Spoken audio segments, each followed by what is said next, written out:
So I'm Sharon Creek, and I teach ESOL at the high school. I'm Shakidra Ellison, Putnam County Middle School 6th grade math teacher. Hi, I'm Melissa Burke, and I teach 3rd grade math. I'm Sarah Higgins. I teach music at the primary school. Growing up, I actually sat in some of the classrooms that I'm teaching in now. And growing up, I was inspired by so many of my teachers, their leadership, their positivity, their attitudes. And I love being around children. So I've always wanted to teach, honestly. Like, I never really had a backup plan. And I just thank God it worked out. But just coming up and through school with the teachers that I had were very influential, and that's what inspired me to become a teacher. Well, I can piggyback off of what she said. The fact that we came through, both of us came through Putnam County.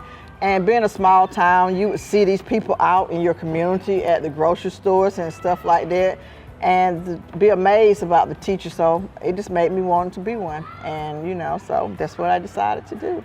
And I'm glad I did. Like saying, I worked with some of the teachers that I had when I was like 1st grade. So That's so cool. That's a neat experience. It is. Yeah. I had a high school teacher. He was a German teacher that they made teach social studies one year, and I argued with him because I didn't see any importance in learning history at the time. And he kept telling me, just wait, you're gonna love it.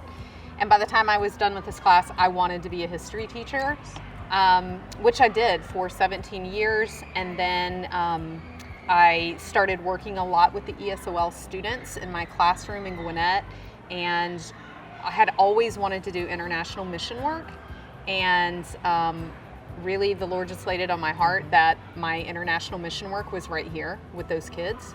And I was blessed to get an ESOL position here in Putnam, and I've never looked back. I love it. Well, my special interest has always been music.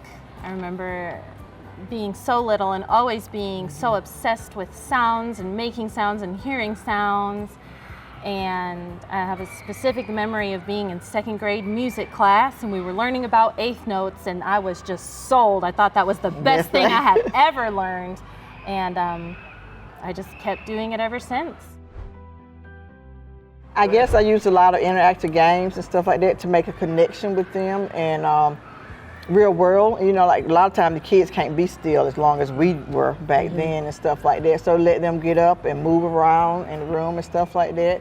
So some of the people can do more interactive than they can do on paper and pencil. Yeah, I agree. Piggybacking off of her, especially teaching math, you just want to break that barrier. You want them to come to class. So like she said, build those relationships with them and make it fun, because for math anyway, they already come in with the I hate math mindset.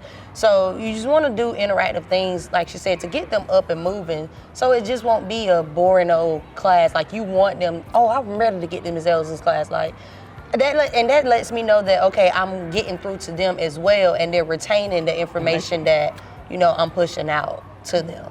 Yeah, I think it helps a lot with application of what I'm teaching them. So in my class, I'm always working on language skills, and I need them speaking, and I need them speaking English. So finding games and interactive situations in which then they need to communicate, because if they can get away with not communicating verbally, they will.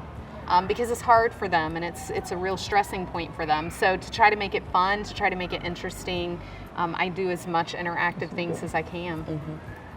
So when I was hired here, I was told that the kids didn't really like music class. And in my interview, they asked, like, what do you bring to the table? What makes you stand out? And I said, I will make music class fun.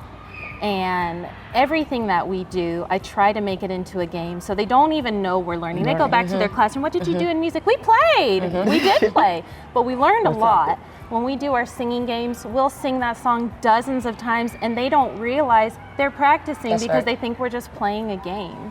Yeah, and another thing, like being interactive, you get the, oh man, it's time to go already. So it makes class go on by, but like you said, they don't know that they're learning, but they're actually learning. It's just a different style. And they don't want to stop. Today when we got done with our game, are we going to play again? Well, we'll do another singing game another day. Yeah, it's a lot of fun. I guess it's that when you see that aha moment in their eyes without them telling you that, that's the reason. Because they can be like, I've been trying to do this, I just can't do it, I can't do it. And then all of a sudden you look and they were like, oh, I get it now. It's like, it just made a connection with them, and I'm like, okay, that's why I do it, you know. They finally got it, because they would say, I can't, and now they're saying, I can do it. So it's a great feeling to see that you was a part of that. Yep. So a few years ago, I worked really hard to build relationship with my student and to build a family, and we call ourselves a family. And a lot of my kids don't have people at home to help them and to care for them. They're sent here to live with whoever will take them in. And I had a young lady a couple years ago slip me a note that told me that she had no food at home. And I was able to immediately contact several people that I knew within the county, and my husband, and go that afternoon and buy groceries for that family and take it to them. And honestly, I love teaching and I love watching students learn, but they can't learn if they're worried about how they're going to eat and what's going on at home.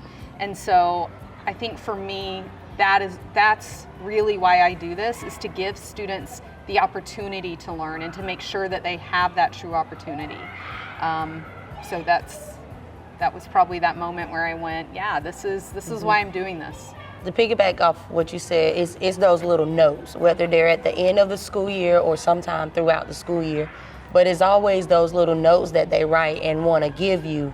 And those notes just hold true meanings. Just like you said, I had a young lady who gave me a note towards the end of the year. And it was optional, you know, end of the school year, you know, would you want to write a letter to your teacher? And she just thanked me for being like a mother role to her, because she didn't have her mother. And we were able, you know, to make the connection throughout the school year, because same here. You know, I know what it's like not having a mother this young. But it's just those little moments, you know, where they pour their little hearts out to you in words. And it makes you say, okay, I'm making an impact. There's so many times, I'm sure we all have so many examples. It's hard to pick just one. But since you're the ESOL teacher, and I'm going to tell you this story because I think that you'll like it. We had one child come to us from a Spanish-speaking country, no English, very high energy young man, very excited about learning.